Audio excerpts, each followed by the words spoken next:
nós te agradecemos pelo alimento, agradecemos por esse dia que o Senhor nos dá e pedimos que nos ajude a termos um bom tempo agora com a Tua Palavra e abençoe a vida do Márcio, da Graça do Samuel nesse dia. Em nome de Jesus. Amém. Amém.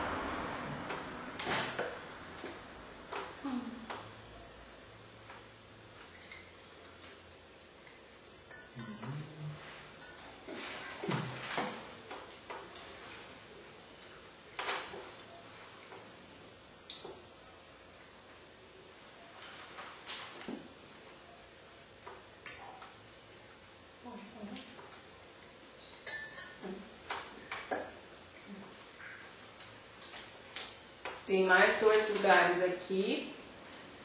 As cadeiras estão ali se vocês quiserem vir. Né, João? É. Estão convidados. Aí a gente coloca o banquinho para o Samuel. Pega o pratinho ali, daí tá tudo feito. O copo de plástico lá. Né?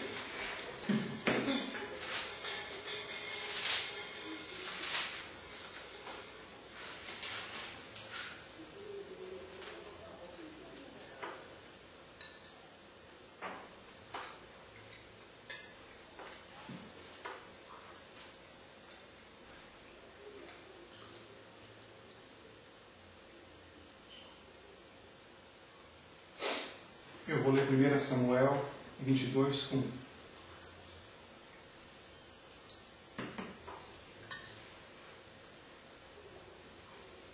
Davi retirou-se dali e se refugiou na caverna de Adulão. E é só essa parte que eu vou ler por enquanto. Davi ele cometeu muitos pecados e muitas coisas ruins. E talvez o principal pecado que ele cometeu foi ter se envolvido com poligamia. Porque isso acabou destruindo a família dele, acabou destruindo a vida dele. Todos os seus problemas depois da poligamia foram por causa da poligamia, a princípio. O incesto do seu filho. Depois o próprio Absalão se vingando. E a morte. E o próprio Salomão tomando o exemplo do pai. Foi o que desgraçou a vida de Salomão. Então a gente pode traçar a raiz dos problemas de Davi no fato dele ceder para a poligamia, quando ele cedeu. Mas nesse texto aqui de 1 Samuel 22, 1, Davi está passando por problemas bem difíceis, mas não são por causa de um erro que ele cometeu. Até aqui você não vê Davi cometendo grandes erros.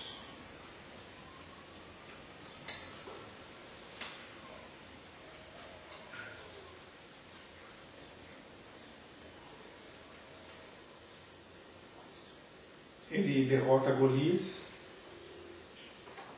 começa a se tornar um herói para o povo de Israel, o povo de Judá. E Saul tem inveja dele. E nesse momento aqui Davi chega à conclusão que Saul quer matá-lo, conclusão definitiva. O próprio Jonatas chega a essa conclusão e Davi foge. Aqui no capítulo 21, ele foge para o rei de Gate, ou seja, ele vai para os filisteus, ele não tem mais para onde correr, ele vai para os inimigos de Deus, do povo de Israel. Quando chega lá ele vê que a coisa também não dá para ele e se finge de louco, e corre então para a caverna de Adulão.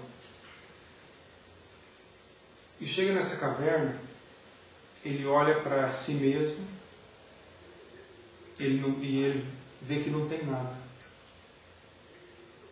Ele não tem aonde se refugiar.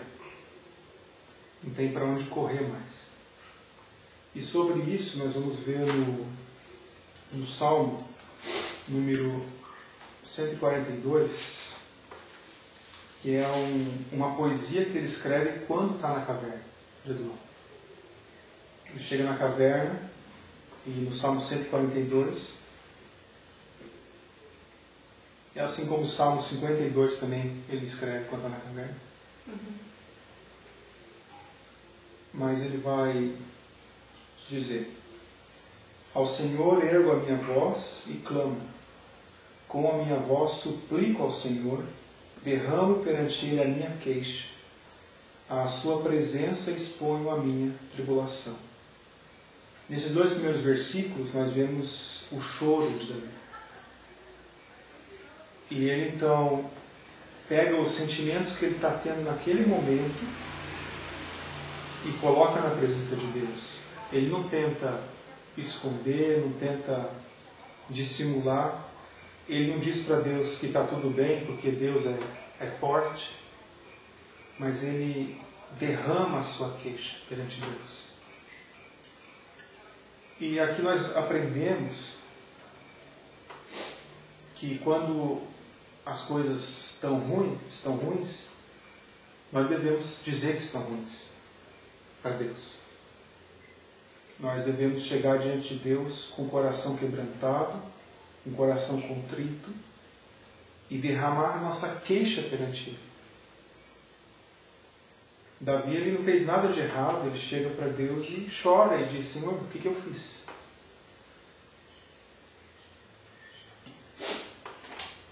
Então nós vemos nesses dois primeiros versículos a queixa, o choro de Davi.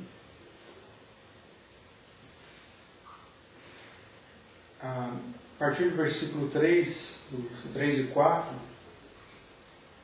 ele descreve então, ele está chorando, ele descreve a situação que ele está enfrentando.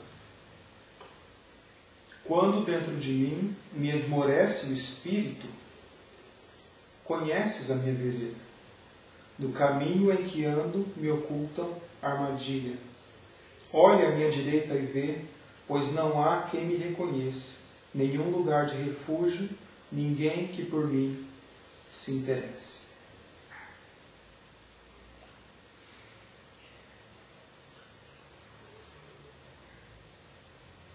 Quando ele começa a analisar a si mesmo, o que ele vê? Esmorece o espírito. Ele olha para os lados e ele escreve isso. Ele vê pessoas ocultando armadilhas. Saul e todo Israel estão querendo pegar ele, por ordem de Saul. Mas ele diz para Deus: conheces a minha vereda. No meio de tudo isso, ele chega para Deus e diz: Senhor, o Senhor conhece o meu caminho. O Senhor sabe o que eu estou passando. O Senhor sabe que não foi minha culpa isso. E então ele coloca essa situação toda perante Deus, e isso aqui nos ensina muito.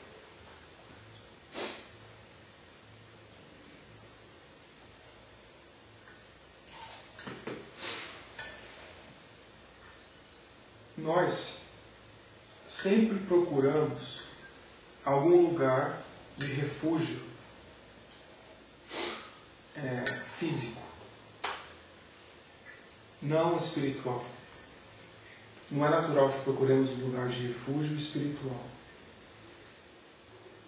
Às vezes nós compramos um terreno, né,